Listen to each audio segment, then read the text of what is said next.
সকালবেলা 6টা বাজে ঘুমের থেকে উঠে গোসল করে তারপর আমরা কাজে যাই। এমনও দিন আছে আমরা সকালবেলা নাস্তাও করি না, রাতের 8টার পরে আসি কাজ থেকে, আইসা যে খানা খামো ওই শক্তিটাও থাকে না, সেখানে আমাদেরকে রান্না করে তারপর খাইতে হয়।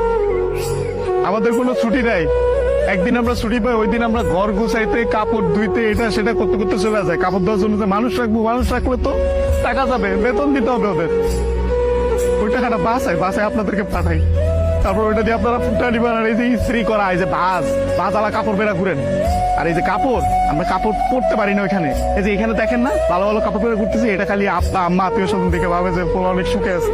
ওখানে তো জামা কাপড় পরার টাইমই পাই না আমরা, কখন জামা কাপড় পরবো, সারাদিন তো ইউনিফর্ম পরেই থাকা লাগে। রাতের বেলা খারাপ বেলা খাওয়ার পরে এই যে 5টা মিনিট মা বোন বাপের সাথে কথা বলি, ওইটাই আমাদের জীবনে সারাদিনের সুখ।